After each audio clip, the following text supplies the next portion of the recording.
ہمارے یہاں جس نے طلاق دی ہو وہ ان اہل حدیثوں سے جا کے فتویٰ لے کر آتا ہے جو اکٹھی تین کو کیا کہتے ہیں؟ ایک کہتے ہیں. حالانکہ سارے اہل حدیث ایک نہیں کہتے. بعض اہل حدیث کہتے ہیں اکٹھی تین کتنی ہوتی ہیں؟ تین ہوتی ہیں. اب جو اہل حدیث تین طلاقیں دے گا وہ اس اہل حدیث کو فالو نہیں کرے گا جو تین کو تین کہہ رہا ہے. حنفیوں میں پوری روئے زمین میں جہاں بھی جائیں گے تین کتنی ہوں گی؟ حنفی کے پاس بھاگنے کا راستہ نہیں ہے, شافعی کے پاس بھاگنے کا راستہ نہیں ہے, مالکی کے پاس بھاگنے کا راستہ نہیں ہے, حنبلی کے پاس بھاگنے کا راستہ نہیں ہے. اہل حدیثوں کے پاس بھاگنے کا بہت راستہ ہے. وہ تین کو تین کہہ رہا ہے, چلو وہاں سے چلے جاؤ. وہ تین کو کتنی کہے گا؟ بولو, ایک کہے گا. اور اگر آپ یہ چاہتے ہو کہ آپ کی تین ایک بھی نہ ہو, آپ کو اس پہ افسوس ہو رہا ہے کہ میں نے اکٹھی تین دی ایک کیوں ہوئی, وہ ایک بھی نہ ہو, تو اہل حدیثوں میں ایسے لوگ بھی ہیں جو کہیں گے کہ آپ نے چونکہ بیوی سے ہم بستری کرنے کے بعد طلاق دی ہے لہذا ایک بھی نہیں ہوئی ہے کیونکہ یہ ناجائز طلاق ہے. ایسے لوگ بھی ہیں. یقین نہ آئے تو میں آپ کو حوالہ دکھا دوں گا, میرے پاس کتاب پڑھی ہوئی ہے, بہت بڑے اہل حدیث کے عالم ہیں. انہوں نے کہا اگر کسی نے بیوی سے اچھا دوسری طلاق میں وہ کہتے ہیں کہ اگر پہلی آپ نے دی اور رجوع نہیں کیا اور اگلے مہینے میں دوسری دے دی تو دوسری نہیں ہوگی, پہلے سے رجوع کرنا پڑے گا پھر دوسری ہوگی. یہ بھی اہل حدیث کا مذہب ہے. اور بعض کہتے ہیں نہیں, اگر پہلی سے رجوع نہیں کیا اگلے طہر میں دوسری دی ہے تو دوسری ہو جائے گی. آپ نے حالت حیض میں طلاق دی, چاروں امام اتفاق کرتے ہیں ہو گئی طلاق. لیکن اہل حدیث میں کچھ کہتے ہیں حالت حیض میں تین دے دی تو ایک بھی نہیں ہوگی, بعض کہتے ہیں تین دے دی تو ایک ہوگی. تو بیسیوں اور سب کے قرآن و حدیث کی روشنی میں فتویٰ دے رہے ہیں سب. سمجھ میں آ رہی ہے بات کہ نہیں آ رہی ہے؟ تو یہ لا کیسے چلے گا بھائی, یہ ملک کا قانون کیسے بنے گا؟ تو میں پھر بتا دوں مجھے اہل حدیثوں سے کوئی نفرت نہیں ہے, دوسروں سے ہزار گنا بہتر ہیں. وہ بدعتوں کا ارتکاب نہیں کرتے, عقائد میں صحیح ہوتے ہیں. لیکن آپ اگر ایک چیز کی طرف لوگوں کو دعوت دے رہے ہیں تو آپ کے بڑے بڑے علماء مل کے ایک متن مرتب کریں اور بولیں یہ پانچواں فقہ ہے. اگر آپ کہیں ہمارا کوئی فقہ شقہ نہیں ہے, ہم قرآن حدیث کو مانتے ہیں, تو اس کا مطلب بزبان حال آپ یہ کہہ رہے ہو کہ ابو حنیفہ شافعی وہ تورات انجیل کو مانتے تھے, وہ قرآن حدیث کو نہیں مانتے تھے.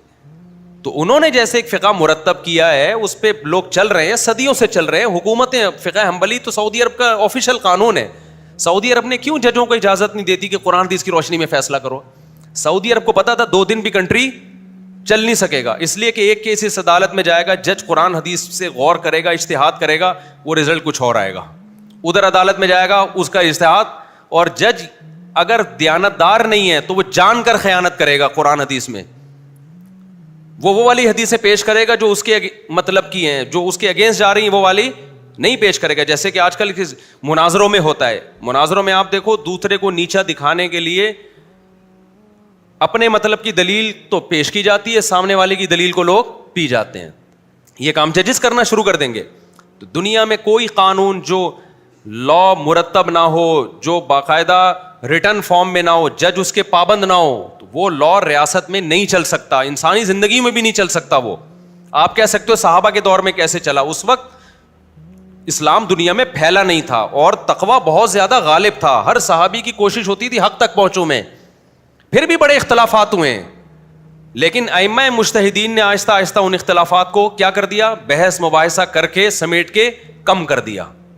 اب اس کم کو مزید نہ پھیلایا جائے, اب اس کو مزید نہ پھیلایا جائے. تو اگر اہل حدیث حضرات یہ کام کرتے ہیں کہ بھئی ایک مرتب فقہ لے آتے ہیں, تو ہم کہیں گے چلو 15ویں صدی میں ایک قانون مرتب ہو رہا ہے, لیکن ہم پھر بھی اس کو ایکسپٹ, ہمارا ظرف اتنا بڑا ہے ہم پھر بھی کیا کر لیں گے, ہم اس پہ اصرار نہیں کریں گے کہ آپ حنفی یا شافعی بنو. ہم کہیں گے چلو یار کوئی اگر اہل حدیث فقہ کو فالو کرنا چاہتا ہے تو اس کو فالو کر لے, لیکن کوئی مرتب ہے ہی نہیں, ہے ہی نہیں. میں نے ایک اہل حدیث عالم ہیں, بڑے میری دوستی ہے ان سے, میں نے ان سے پوچھا آپ اپنے مدارس میں کیا پڑھاتے ہو جب اسلامی قانون پڑھاتے ہو؟ دیکھو قرآن بھی پڑھا دیا, حدیث بھی پڑھا دی, لیکن جب ایک مرتب قانون آپ پڑھاتے ہو بچوں کو, مسائل سیکھیں وہ, تو کون سی کتاب پڑھاتے ہو آپ؟ انہوں نے کہا قدوری جو فقہ حنفی کی کتاب ہے, اور ہدایہ پڑھاتے ہیں جو فقہ حنفی کی کتاب ہے. میں نے کہا وہ کیوں پڑھا رہے ہو آپ بھائی؟ تو انہوں نے کہا ہم تنقیدی نظر سے پڑھاتے ہیں. ہم کس طرح پڑھاتے ہیں؟ تنقیدی, یعنی قدوری کی ایک عبارت پڑھی, اس میں جو عیب تھا جو ان کی رائے میں کہ بھئی یہ قرآن و حدیث کے خلاف ہے تو بتا دیا یہ خلاف ہے. میں نے کہا جب آپ طلباء کو ایک متن پڑھا رہے ہو, قانون پڑھا رہے ہو, وہ قانون ہی تنقیدی سے ہی شروع ہو رہا ہے, تو ساری زندگی اس کا کام کیڑے نکالنے کے علاوہ کچھ بھی نہیں ہوگا. دنیا میں کہیں بھی ایسا نہیں ہوتا کہ آپ کا اپنا کوئی سلیبس نہ ہو اور آپ اپنے مخالف کا سلیبس نصاب میں تنقیدی نظر سے پڑھانا شروع کر دو. یہ دنیا میں کہیں دیکھا آپ نے؟ میڈیکل سائنس کی وہ کتابیں پڑھائی جا رہی ہیں, فرض کریں ایک میڈیکل یونیورسٹی میں میڈیکل سائنس کی کتاب پڑھائی جا رہی ہے. کون سی کتاب پڑھائی جا رہی ہے؟ وہ کتاب جس سے آپ متفق نہیں ہیں. ٹھیک ہے نا. اب آپ ڈاکٹروں سے پوچھ رہے ہیں کہ پروفیسر سے پوچھ رہے ہیں سر یہ کتاب کو تو آپ مانتے ہی نہیں ہو, آپ یہ کیوں پڑھا رہے ہو ہمیں؟ تو وہ جواب میں کہیں تنقیدی نظر سے پڑھا رہا ہوں. تو آپ کہیں گے سر آپ پہلے وہ کتاب پڑھائیں جس پہ آپ کو تنقید نہ ہو, جس کو آپ صحیح سمجھتے ہو, پھر اس میں درمیان میں آپ تنقید کرتے رہیں کہ بھائی یہ اصل تو یہ ہے لیکن فلاں کتاب میں غلط لکھا ہوا ہے. میں سمجھا پا رہا ہوں اپنی بات؟ تو ہمارے اہل حدیث حضرات کو بھی چاہیے, اور میں دل سے کہہ رہا ہوں, میں اوپر سے نہیں کہہ رہا, کہ آپ ایک فقہ مرتب کریں. ہم نے جہاں 4 کے قائل ہوئے ہیں, ہم 5ویں کے بھی کیا ہو جائیں گے؟ قائل ہو جائیں گے کہ چلو یار یہ بھی جو اس کو فالو کرتے ہیں ہمیں اس پہ بھی کوئی اعتراض نہیں ہے. لیکن آپ یہ ٹھیکیدار بنو کہ ہم ہی ٹھیک ہیں باقی سارے کیا ہیں؟ غلط ہیں. ابو حنیفہ کو قرآن حدیث نہیں کو فالو کیا تھا, انہوں نے پتہ نہیں کیا فالو کیا تھا. یہ ایک بات دنیا مانے گی نہیں, اس لیے کہ 1400 سال سے تو اسی پہ عمل کرتے آ رہے ہیں لوگ. دنیا میں کہیں بھی جاؤ آپ کو یا حنفی ملیں گے یا شافی ملیں گے یا مالکی ملیں گے یا حنبلی ملیں گے, 5ویں کوئی چیز مارکیٹ میں نہیں ملے گی آپ کو. اور امت کبھی بھی گمراہی پہ جمع نہیں ہو سکتی. تو آپ قرآن حدیث کی روشنی میں ایک فقہ مرتب کریں. ہاں میں نے ان کو یہ بتایا کہ آپ قدوری ہدایہ نہ پڑھائیں, آپ اپنی ایک متن کی کتاب لکھیں اور اناؤنسمنٹ کریں کہ آج سے تمام دنیا بھر کے اہل حدیث جتنے بھی ہیں پوری دنیا میں, ان کا متن یہ ہے جس پہ تمام اہل حدیث کیا ہو گئے ہیں؟ متفق ہو گئے ہیں. ان کے دستخطوں ہوتا پتہ ہے کیا ہے؟ مثال کے طور پر آپ نے کتاب لکھ لی, دوسرے اہل حدیث اس کو مان نہیں رہے ہیں لیکن آپ نے اناؤنس کر دیا, تو یہ بھی غلط ہے نا, یہ بھی غلط ہے. آپ نے کتاب لکھی, تمام جو بڑے بڑے اہل حدیث ہیں ان کا اتفاق ہو گیا کہ اب یہ کتاب کیا ہے؟ ہمارے متن کا حصہ ہے, اور یہ اسلامی لا ہے جو ہم نے قرآن حدیث کی ہمیں ان 4 فقہ پہ اعتماد نہیں تھا, یا جو ان کی صحیح باتیں ہمیں لگی ہم نے وہ لے کے ایک نیا نصاب مرتب کر دیا اور یہ ایک فقہ ہے, اب اس پہ آ جاؤ آپ لوگ. تو ہم کہیں گے ٹھیک ہے بھائی, یہ بھی قرآن حدیث کی روشنی میں مرتب ہوا, یہ بھی قرآن حدیث کی روشنی میں. اب آپ کی مرضی, جس آپ مجتہدین کو فالو کرتے ہو یا وہ نصاب جو 15ویں صدی میں مرتب ہو رہا ہے اس پہ آپ کو زیادہ اعتماد ہے, یا آپ جانو اور کون جانے؟ اللہ جانے. ہمیں اس پہ اعتراض, کیونکہ بیسک چیزیں تو سب کی ایک جیسی ہیں. اہل حدیث بھی تمام صحابہ کو مانتے ہیں, ہم بھی تمام صحابہ کو مانتے ہیں. اہل حدیث بھی تقدیر کے عقیدے کے قائل ہیں, ہم بھی کس کے قائل ہیں؟ منہ سے پھوٹنے میں کوئی گورنمنٹ نے پابندی, میرا خیال غلط لفظ, منہ سے بولنے پر گورنمنٹ نے کوئی پابندی نہیں لگائی, اہل حدیثوں کے بھی نہیں لگائی, ہمارے بھی نہیں لگائی. تو اب آپ لوگ بھی بول لو نا. تو ہم بھائی یہ خدا کو وہ بھی مانتے ہیں. میں انڈیا کا ایک واقعہ بتاتا ہوں نا. ایک انڈیا میں ایک مولانا صاحب جیل میں تھے, تو وہ حنفی تھے, تو ان سے کسی ہندو نے آ کے نا تنزیہ پوچھا کہ یہ آپ کا اور اہل حدیثوں کا کیا فرق ہے. اب وہ بیوقوف ہوتے تو وہ کہتے ہیں اہل حدیث یوں کرتے ہیں, ہم یوں کرتے ہیں. تو کہتا ہے تم لوگ تو خود آپس میں اتنا لڑ رہے ہو. تو انہوں نے بڑا زبردست جواب دیا. وہ ہندو یہی چاہتا تھا کہ ان پھڈا سامنے لایا جائے نا. تو انہوں نے کہا کہ دیکھو وہ تھوڑا بہت اختلاف ہے, وہ رفع الیدین کرتے ہیں, ہم نہیں کرتے, لیکن ایک وہ بھی ایک خدا کو مانتے ہیں, ہزاروں کے ہم بھی قائل نہیں ہیں. یعنی اس بیسک چیز میں ہمارا ان سے کیا ہے؟ اتفاق. اصل تو مسئلہ یہ رفع الیدین نہیں ہے, اصل تو یہ کہ تم جو ہزاروں خداؤں کو تم نے بھگوان بنایا ہوا ہے, خدا بنایا ہوا ہے, اتنے بیوقوف وہ بھی نہیں ہے کہ ایک خدا کو چھوڑ کر ہزاروں کو, اور ہم بھی اتنے بیوقوف نہیں ہیں. تو اصل آؤ اس ٹاپک پہ آؤ. تو ہندو چلا گیا.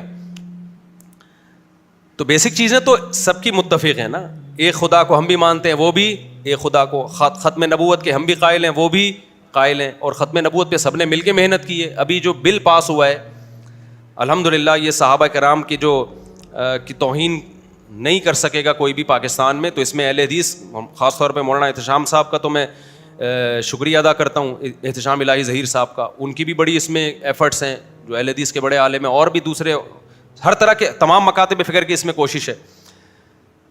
تو صحابہ کو ہم بھی مانتے ہیں, وہ بھی مانتے ہیں, 5 نمازوں کے ہم بھی قائل ہیں, وہ بھی قائل ہیں, اور اللہ بھلا کرے تقدیر کا عقیدہ ہم بھی مانتے ہیں, وہ بھی مانتے ہیں, جنت جہنم کو ہم بھی مانتے ہیں, وہ بھی مانتے ہیں, قبر کا عذاب ہم بھی مانتے ہیں, وہ بھی مانتے ہیں, حیات عیسیٰ کہ عیسیٰ علیہ السلام قرب قیامت میں نازل ہوں گے, وہ بھی مانتے ہیں, ہم بھی مانتے ہیں, حضرت مہدی کا ظہور, یاجوج ماجوج جو قیامت کی علامت ہیں وہ بھی مانتے ہیں, ہم بھی مانتے ہیں, اور اللہ آپ کا بھلا کرے حج کو وہ بھی مانتے ہیں, ہم بھی مانتے ہیں. حج دونوں کا ایک ہی تاریخ پہ ہوتا ہے کہ نہیں ہوتا؟ ان کا حج بھی میرے بھائی 9 ذی الحجہ کو ہوتا ہے, ہمارا والا بھی 9 ذی الحجہ. قربانی 10 دن, وہ بھی 10ویں دن قربانی کرتے ہیں. کچھ ان میں قائل ہیں جو چوتھے دن بھی کرتے ہیں, لیکن میجورٹی میرا خیال ہے اس کی قائل نہیں ہے. تو 3 دن تک تو سبھی قائل ہیں نا قربانی کے, وہ بھی قائل ہیں, ہم بھی قائل ہیں, اور اللہ بھلا کرے وراثت سب کی ایک جیسی ہے نا. ایسا تو نہیں ہے کہ اہل حدیث کے بیوہ کا اتنا حصہ ہم کہیں نہیں اتنا تھوڑا بڑھا دو, ایسا بھی نہیں ہے. تو ساری چیزیں مل ملا کے ٹانگیں تھوڑی وہ زیادہ چوڑی کرتے ہیں, ہم تھوڑی سی پتلی کر لیتے ہیں. کیا کیا ہے. تو اس لیے میں ان کو اہل سنت والجماعت سے خارج نہیں سمجھتا. بعض لوگ جو کہتے ہیں اہل حدیث اہل سنت سے, یہ بالکل غلط ہے, یہ غلو ہے, مبالغہ ہے. ایک صاحب نے تو بہت حد کر دی کہ ایک ہاتھ سے مصافحہ جائز نہیں ہے. میں نے کہا کیوں جائز نہیں ہے؟ کہتے ہیں اہل حدیث کا شعار ہے یہ ایک ہاتھ سے. ہم تو کہتے ہیں بہتر ہے 2 ہاتھ سے کرو. تو میں نے کہا اہل حدیث کے شعار کی وجہ سے ایک ہاتھ سے مصافحے کو حرام کہہ دینا, کوئی کافر تو ہندو تھوڑی ہے جس سے مشابہت حرام ہو بھائی. تو کچھ غلو ادھر سے بھی ہوتا ہے, لیکن ادھر سے بھی تباہ کے غلو ہوتا ہے. کچھ اہل حدیث ہیں میرے پیچھے نماز نہیں پڑھتے, بولتے ہیں یہ رفع الیدین نہیں کرتا لہٰذا اس کی نماز نہیں ہوتی. بعض نے تو کہا یہ کافر ہے کیونکہ حدیث چھوڑ کر ابو حنیفہ کو فالو کر رہا ہے, اس کی رائے ہے تو نماز ہی نہیں پڑھتا. تو وہ غالیوں کی میں بات نہیں کر رہا, وہ تو ادھر بھی ہیں اور ادھر بھی ہیں. میں معتدل لوگوں کی بات کر رہا ہوں. تو میں معتدل علماء سے ہی مخاطب ہوں اہل حدیث کے, کہ آپ ایک فقہ باقاعدہ مرتب کر لیں, کیونکہ اختلاف بہت زیادہ ہے. یہ جب تک ختم نہیں ہوگا جب تک ریٹن فارم میں مرتب نہیں ہوگا. اور پھر آپ کا مفتی اس متن کا پابند ہوگا کہ اس پہ فتویٰ دے. اس کی میں ایک مثال دیتا ہوں. دیکھو ہم جب فتویٰ دیتے ہیں نا, قرآن حدیث میں ہر آدمی کی اپنی تحقیق ہوتی ہے, لیکن ہم پابند ہوتے ہیں کہ جو 1400 سال سے ریسرچ چلی آ رہی ہے, آپ نے کوئی نئی ریسرچ مارکیٹ میں نہیں لانی ہے, آپ اس کے پابند ہیں, اسی پہ فتویٰ دیں آپ. اگر آپ نے اس سے ہٹنا ہے تو پھر علماء کا پورا پینل بیٹھے گا, غور و فکر ہوگا, اس کے بعد اس کے خلاف فتویٰ دیا جائے گا. جیسے کہ ایسا بھی ہوا ہے, اگر ہم اندھے مقلد ہوتے تو بہت سے مسائل میں ہم فقہ حنفی کو چھوڑتے نہیں. چھوڑا ہے بہت سے مسائل میں, لیکن ایسا نہیں ہے کہ ایک بندہ وہاں سے اٹھا اس نے چھوڑ دیا, وہاں سے اٹھا, بلکہ باقاعدہ علماء کا پینل بیٹھا ہے, بحث مباحثہ ہوا ہے کہ بھائی یہ فتویٰ چلنے کے قابل نہیں ہے مارکیٹ میں, زمانہ تبدیل ہو چکا ہے, اس کے لحاظ سے بعض مسائل چینج ہو جاتے ہیں, تو اس میں پھر دوسرے فقہ پہ فتویٰ دیا گیا. لیکن اہل حدیث حضرات میں مسئلہ یہ ہے کہ ادھر کوئی فتویٰ دے رہا ہے, ادھر کوئی فتویٰ دے رہا ہے, ادھر کوئی فتویٰ دے رہا ہے. عوام دیکھتی ہے کہ اس کو پتہ چلتا ہے کہ وہاں سے فتویٰ آپ کو آپ کی مرضی کا ملے گا, وہ وہاں پہنچ جاتے ہیں. تو اس لیے ایک مرتب فقہ ہونا چاہیے, اور اس میں ایک چیز کا خیال ہونا چاہیے کہ اجماع امت کے خلاف کوئی فتویٰ نہ دیا جائے. جیسے 3 طلاق میں اجماع امت کے خلاف ہے یہ 3 طلاق کو ایک کہنا, بہت زیادہ اس میں یہ کر لیا جائے کہ متن میں کوئی ایسی چیز نہیں آئے گی جو اجماع امت کے خلاف ہوگی. اگر کسی نے فتویٰ دینا تو اپنی ذاتی رائے ہوگی اس کی, وہ اپنے بند کمرے میں اپنے دارالفتہ میں دے. جو اہل حدیث متن تیار کریں گے اس میں اجماع امت کے خلاف کوئی مسئلہ نہیں آئے گا, یہ اس کو پہلے پابند کر دیا جائے تو پھر ہم اس کو بھی قبول کر لیں گے. لیکن کچھ ہو تو نا, ابھی مسئلہ کچھ سفر میں اتنا زیادہ ہے کہ وہ کہہ رہے 78 کلومیٹر پہ قصر شروع ہوتی ہے, دوسرا کہہ رہے. ہمارے ایک جاننے والے اہل حدیث, ان کو پشاور میں ایک گھر سے دوسرے گھر جانا تھا, وہاں انہوں نے قصر کرنا شروع کر دی. ابے بھائی آپ سفر کہاں کر رہے ہیں, میں یہاں سے وہاں جا رہا ہوں نا, سفر ہے یہ میں مذاق نہیں کر رہا. اور 2 نمازیں اکٹھی بھی پڑھنا شروع کر دی وہیں پہ. تو کہاں, یعنی یہ تو امت کیا ہو جائے گی, بے لگام اونٹ کی طرح ہو جائے گی, شتر بے مہار کی طرح. وہ کچھ کہہ رہا ہے, وہ کچھ کہہ رہا ہے, وہ کچھ کہہ رہا ہے, وہ کچھ کہہ رہا ہے. تو اس سے کیا ہوگا, آہستہ آہستہ لوگ دین سے بیزار ہونا شروع. لوگ کہیں گے کوئی ایک چیز ہے ہی نہیں, ادھر جاؤ کچھ, ادھر جاؤ کچھ, ادھر جاؤ. اور اگر بہت زیادہ براڈ مائنڈڈ بن کے غامدی صاحب کی طرف چلا گیا, دعوت و غامدی صاحب کا بھی یہی ہے, میں جو بیان کرتا ہوں قرآن و حدیث کی روشنی میں. جب ان سے کہا جائے یہ پوری امت گمراہ تھی جو اس کے خلاف چل رہی تھی, وہ کہیں گے میں امت کو فالو نہیں کرنا, میں نے کس کو فالو کرنا ہے, قرآن. تو لیبل تو ان کا بھی بڑا اچھا ہے. تو زیادہ جب براڈ مائنڈڈ بنو گے آپ تو پھر آپ کا کل پیپر ہوگا اور آپ آج رمضان کا روزہ چھوڑ رہے ہوگے. اور اجتہاد یہ ہوگا کہ قرآن حدیث کی روشنی میں نبی صلی اللہ علیہ وسلم نے سفر میں چونکہ روزہ توڑا ہے, جہاد کا سفر تھا تو وہ بھی ضرورت تھی, تو یہ بھی ایک دنیا مسافر خانہ ہے. اور یہاں بھی یہ بھی بڑا جہاد ہے. آپ CA کا آخری پیپر چل رہا ہے آپ کا, اگر آپ فیل ہو گئے تو اگلے سیمسٹر میں بھاری بھرکم فیسیں ادا کرنی پڑیں گی اور ملک ترقی میں پیچھے چلا جائے گا. تو لہٰذا آپ کا کل پیپر ہے تو آپ روزہ توڑ لیں. تو اجتہاد تو یہ بھی ہے میرے بھائی, لیبل تو یہاں بھی ہے, اور کوئی نہ کوئی نص کا حدیث کا حوالہ تو محترم بھی دیتے ہیں. موسیقی بھی سب جائز ہو گئی اور سب کچھ, تو ریفرنسز سب کے پاس ہوتے ہیں. تو ایک امت ایسے بے لگام اونٹ کی طرح امت کا برباد ہوگی نا کہ آپ کی سوچ ہے. اور یہاں زیادہ نہیں مسائل ہو رہے, غیر مسلموں کے لیے مسائل زیادہ ہو رہے ہیں. دیکھو پہلے جب کوئی غیر مسلم مسلمان ہوتا تھا, واریت کی بھیٹ نہیں چڑھتا تھا. وہ جس ملک میں جو فقہ رائج ہوتا نا, غیر مسلم اسی فقہ میں داخل ہوتا تھا. جیسے بر صغیر میں جب اسلام آیا تو فقہ حنفی کی شکل میں آیا. یہاں جتنے ہندو مسلمان ہوئے, جتنے عیسائی مسلمان ہوئے, ڈائریکٹ فقہ حنفی کو انہوں نے فالو کرنا شروع کر دیا. کلمہ نبی کا پڑھا انہوں نے, لیکن اسلامی قانون جو مرتب تھا وہ فقہ حنفی تھا, تو اس کو فالو کرنا شروع کر دیا انہوں نے کہ بھائی سب یہاں پر علماء بھی حنفی ہیں, سب لوگ ہیں, تو چلو اس کو کوئی فرقہ واریت ہوئی. اس کو علماء نے بتا دیا کہ اگر تم ملیشیا جاتے ہو وہاں شافعی ہیں وہ بھی برحق ہیں, تو ان پہ اعتراض نہ کرنا. اس نے کہا ٹھیک ہے بھائی, چاروں مکاتب فکر ہیں, سب کی اپنی اپنی ریسرچ ہے, اور یہ اختلاف صحابہ کرام میں بھی تھے, نبی نے اس کو باقی رکھا, ختم نہیں کیا, تو ٹھیک ہے. مسئلہ آسانی سے حل ہو گیا کہ نہیں ہو گیا؟ اب جب کوئی غیر مسلم مسلمان ہو رہا ہے نا, اچھا ملیشیا میں کوئی مسلمان ہوا تو وہاں فقہ شافعی ہے, تو ڈائریکٹ کیا ہوا, وہ شافعی فقہ کو فالو, اسی طرح نماز پڑھنا شروع کر دی اس نے. وہ علماء سے مسئلہ پوچھتا, علماء اسی کے مطابق بتا دیتے. یہاں والوں سے پوچھتا تو کہتے وہ بھی ٹھیک ہے بھائی. اب مسئلہ کیا ہے کہ اب کوئی غیر مسلم مسلمان ہوتا ہے نا, وہ ایسا بوکھلا جاتا ہے کہ اس کی کھوپڑی گھوم جاتی ہے طبیعت سے. وہ جس کنٹری میں مسلمان ہوا, اب وہاں اس کو بتایا جاتا ہے کہ آپ نے کسی مخصوص فقہ کو فالو نہیں کرنا, آپ نے صرف قرآن و حدیث کو فالو کرنا ہے. وہ غامدی کو سنتا ہے, غامدی صاحب کی قرآن و حدیث کی تشریح الگ ہے, وہ سنتا ہے جناب, اور ہمارے جو یہاں کے لوکل ہیں محققین ان کو سنتا ہے, ان کی تحقیق بولو الگ ہے. وہ تیسرے اسکالر کو سنتا ہے, اس کی تحقیق الگ, چوتھے اسکالر کو سنتا ہے, اس کی تحقیق الگ. تو پھر جب وہ اسلامی لا کی طرف آتا ہے, اسلامی لا کی طرف آتا ہے نا کہ ماضی میں کس لا کو فالو کرتے رہے ہیں, تو اس کو 4 ہی لا ملتے ہیں, حنفی, شافعی, مالکی, حنبلی, جو یونیورسٹی میں پڑھائے جاتے رہے. اس کے خلاف وہ 20 تقریریں یوٹیوب پہ پڑی ہوئی ہیں. تو پاگل ہوگا کہ نہیں ہوگا وہ؟ ایک مولانا سے کسی نے پوچھا ساؤتھ افریقہ میں کہ یہاں جب غیر مسلم مسلمان ہوتا ہے, انٹرنیٹ پہ یہ فتویٰ پڑا ہوا ہے, افریقہ میں, ساؤتھ افریقہ نہیں افریقہ میں, تو اس نے کہا یہاں سارے مالکی فقہ کو فالو کرتے ہیں. تو جب ایک غیر مسلم مسلمان ہوتا ہے تو کیا وہ فقہ مالکی کو ڈائریکٹ فالو کر سکتا ہے؟ اب وہ چونکہ وہی اس ٹائپ کے مولانا تھے جو متجدد ٹائپ کے, انہوں نے کہا نہیں, اس پر لازم ہے کہ وہ قرآن حدیث سے تحقیق کرے کہ کس کا مسئلہ ٹھیک ہے, کس کا مسئلہ غلط ہے. میں نے کہا انہوں نے نا اس کی الجھن ختم کرنے کے بجائے کیا کر دی ہے, پہلے وہ یہ مہینوں تحقیق کرتا رہا کہ اسلام برحق ہے یا نہیں. اب رفع الیدین کے بھی مسئلے وہ پوری تحقیق پڑھے گا پہلے, پھر جن علماء نے رفع الیدین کے مسائل کا جواب دیا وہ بھی پڑھے گا, پھر امام کے پیچھے فاتحہ والا, پھر امام کے پیچھے آمین والا, زور سے آمین, آہستہ آمین, پھر رکوع میں رفع الیدین ہے یا نہیں ہے, ایک نماز, پھر آگے روزے ہیں. یہ تو چھوٹے چھوٹے مسائل ہیں, اور بڑے بڑے مسائل میں تقدیر کا عقیدہ ہے. ایسے اسکالرز ہیں جو تقدیر کے منکر ہیں, تو وہ تو آپ سیدھا سیدھا کہہ دیتے بھائی امت گمراہی پہ جمع نہیں ہو سکتی. جو چاروں فقہ صدیوں سے چلے آ رہے ہیں, اہل سنت والجماعت انہی کو فالو کرتی آ رہی ہے. آپ جس ملک میں پیدا ہوئے یا جس ملک میں آپ اسلام لا رہے ہیں, وہاں چونکہ سارے علماء فقہ مالکیہ کو فالو کر رہے ہیں, تو ان علماء میں جو برحق ہیں آپ ان کو فالو کریں. یہ آسان جواب تھا, آپ نے اس کو الجھن ختم کرنے کے بجائے کس میں ڈال دیا, مزید الجھن میں ڈال دیا. بعض دفعہ جب مفتی کو جواب نہیں آتا نا, تو سوال پوچھنے والے کے کوئی سوال میں الجھا دیتا ہے وہ, تو دیکھنے میں لگتا ہے کہ یہ مسئلہ حل کر رہا ہے, حالانکہ مسئلہ حل نہیں کر رہا ہوتا, وہ مسئلہ اس کے لیے بڑھا رہا ہوتا ہے.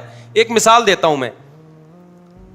ایک گاؤں میں ایک مفتی صاحب گئے, ان کو آتا باتا کچھ نہیں تھا, وہ مفتی تھے نہیں, پڑھا بڑا تھا نہیں انہوں نے. اب لوگ مسائل پوچھنے کے لیے آتے ہیں, ان کو جواب نہیں آتا, تو انہوں نے کیا کیا کہ اپنے استاد سے مشورہ کیا کہ حضور میں نے تو مدرسے میں بنٹے کھیلتا رہا ہوں, مجھے آتا واتا تو کچھ ہے نہیں, اب لوگ مسائل پوچھنے کے لیے آتے ہیں تو میں کیا کروں. تو انہوں نے کہا کہ بھائی دیکھو سائل کو الجھا دو. اب دیکھو جو افریقہ سے جس سائل نے سوال پوچھا تھا نا کہ غیر مسلم مسلمان ہو رہا ہے تو وہ کنفیوز ہے, تو اس نے تو یہی کنفیوژن تو پیش کی تھی کہ صحیح کون ہے غلط کون ہے. اس کی تو اس کو قرآن حدیث ہی سے لگ رہا تھا, کبھی یہ وہ صحیح لگ رہا ہے, کبھی اس کی تو کنفیوژن یہی تھی, اور آپ نے اسی کنفیوژن پہ اور اسٹیمپ لگا دی کہ یہی کرنا ہے تم نے. تو کنفیوژن ختم ہوئی یا بڑھ گئی اس کی؟ اس کا حل یہ تھا بھائی امت گمراہی پہ جمع نہیں ہو سکتی. یہ چاروں اہل سنت والجماعت کے مکاتب فکر ہیں, اور یہ چاروں مجتہدین ایسے ہیں, ابو حنیفہ, مالک, شافعی, احمد بن حنبل, ان کو پوری امت مانتی ہے, مخالف بھی ان کو مانتا ہے, اور ان کا فقہ حکومتوں میں چلا ہے. 1000 سال حکومتوں کا لا رہا ہی ہے, تو امت اتنی بڑی گمراہی پہ جمع نہیں ہو سکتی. تو آپ نے کیا کیا, بجائے اس کا مسئلہ حل کرنے کے اس کو اور زیادہ کنفیوژن میں ڈال دیا. تو اس کی میں ایک گاؤں کی مثال دے رہا تھا. ایک مولانا صاحب, علم نہیں تھا ان کے پاس, وہ گاؤں دیہات میں گئے, تو اب کوئی بندہ مسئلہ پوچھنے کے لیے آ رہا ہے, نماز میں ایسا ہوگا کہ نہیں ہوگا, وہ ہر چیز میں شک. ایک بندہ آیا کہ چوہا گر گیا کنویں میں, کتنے ڈول پانی کے نکال لیں. تو انہوں نے کہا جی اس کی پہلے تحقیق کرو کہ گر کے مرا ہے یا مر کے گرا ہے. ہر ایک کا حکم کیا ہے, جدا جدا. جب تک یہ تحقیق نہیں ہوگی تو مسئلہ حل نہیں ہوگا. اب وہ بیچارہ کہاں سے تحقیق کرے گا, مر کے گرا ہے کہ گر کے مرا. تو اس کی کنفیوژن ختم ہونے کے بجائے بڑھ گئی کہ نہیں بڑھ گئی. آپ اس کو بتا دیتے مر کے گرا ہو یا گر کے مرا ہو, میرے بھائی گر کے مرا ہو تو اول تو کوئی حکم میں فرق نہیں, لیکن فرق ہوتا بھی. احتیاطاً اتنے ڈول نکال دو. ہمارے پاس جب مسائل آتے ہیں نا, لوگ سوال پوچھتے ہیں, بہت ساری شقیں ایسی ہوتی ہیں جو قابل تنقیح ہوتی ہیں. تنقیح کا مطلب اس کو سمجھنا ہوتا ہے. تو میں نے جو میرے ماتحتی میں کام کر رہے ہیں ان کو میں نے کہا ہوا ہے کہ کبھی بھی ایسا نہ کرو کہ سوال پہ سوال لکھ کے بھیج دو مستفتی کو. سوال پہ کیا لکھ کے بھیج دو کہ آپ نے یہ سوال پوچھا ہے لیکن اس پہ چند سوالات اٹھتے ہیں, یہ سوال کا وہ, اور مصیبت میں پھنس جاتا ہے. میں نے کہا سیدھا سیدھا, تبھی میں جو بھی سوال جمع کرتا ہوں فون نمبر ڈلواتا ہوں اس میں. میں نے کہا سیدھا سیدھا آپ نے فون کر کے اس سے جو چیزیں آسانی سے جواب دے سکتا ہے لکھ لو, جن کا جواب آسانی سے نہیں دے سکتا وہ اس کے بس میں ہی نہیں ہے, بعض چیزیں نہیں پتہ ہوتی, تو ان کے بارے میں لکھ دو اس کا مستفتی کو جواب معلوم نہیں ہے. اور اس کو ٹو دا پوائنٹ بات کرو اس کے سامنے, شقوں میں نہ ڈالو اس کو. کچھ چیزیں تجربوں سے سیکھتا ہے نا انسان, وہ پڑھ کے اور بوکھلا جاتا ہے یار یہ تو. اب مثال کے طور پر جبری طلاق کا ایک مسئلہ کچھ دن پہلے آیا, تو ہمارے جو شاگرد ہیں نا اس نے جواب لکھا کہ اگر بہت زیادہ دباؤ تھا, جبری طلاق زبان سے دی جائے تو باہر صورت ہو جاتی ہے, ریٹرن دی جائے تو جبری طلاق نہیں ہوتی, لیکن جبر کی کچھ کنڈیشن ہوتی ہیں. اگر بہت زیادہ دباؤ تھا تو طلاق ہو گئی ہے, بہت زیادہ دباؤ نہیں تھا تو طلاق نہیں ہوئی. میں نے کہا اس کے پاس کوئی ترازو رکھا ہوا ہے جس میں وہ دباؤ کو ناپے گا بیٹھ کے, اتنے کلو دباؤ تھا تو ہو گئی ہے, اتنے کلو دباؤ نہیں تھا تو نہیں ہوئی ہے. بعض دفعہ یہ جواب لکھ دیا جاتا ہے کہ اگر یہ ڈر تھا تو ہو گئی, اگر مگر کر کے نا. میں نے کہا بھائی آپ اس کو فون کرو, کراس کوشچن کرو اس سے کہ آپ کو کیا خطرات لاحق تھے اگر آپ ریٹرن طلاق پہ سائن نہیں کرتے.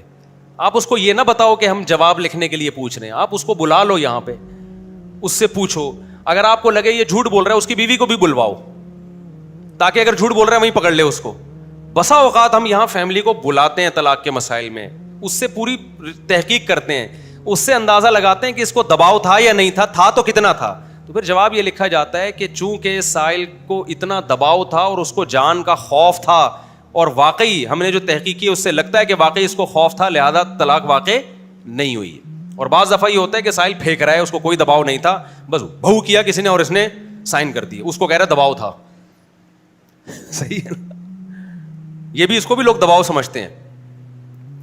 تو یہ جو ہے نا, تو اب آپ کیا کر رہے ہیں کہ یہ جو مبہم بات کر رہے ہیں بھائی قرآن حدیث پہ آ جاؤ. قرآن حدیث پہ تو ابو حنیفہ بھی آئے ہوئے ہیں, شافعی بھی آئے ہوئے ہیں, سب کے دعوے ہیں قرآن حدیث پہ آنے کا. تو آپ کوئی نئی چیز لے کر آ رہے ہو کہ کوئی نیا قرآن کوئی نئی حدیث لے کر آ رہے ہو, تو سب کو قرآن حدیثی پہ آنا ہے, لیکن ایک مرتب فقہ ہونا چاہیے. جب تک وہ ریٹرن میں نہیں ہوگا اور اس پہ آپ لوگوں کا اتفاق نہیں ہوگا, اس وقت تک اس کو لا نہیں مانا جا سکتا, قانون نہیں مانا, لوگوں کو حکم نہیں دیا جا سکتا کہ اس کو فالو کرو آپ. ورنہ اکائیاں آنا شروع ہوں گی, ایک اکائی وہاں سے, ایک وہاں سے, ایک وہاں سے, ایک وہاں سے. تو ان اکائیوں کی بھیٹ عوام کو نہیں چڑھایا جا سکتا. عوام ایک پراپر لا کو فالو کرے گی. تبھی آپ حنفیہ یا شافعیہ میں دیکھ لیں, پوری دنیا میں جہاں بھی جائیں گے آپ کو ایک فتویٰ ملے گا.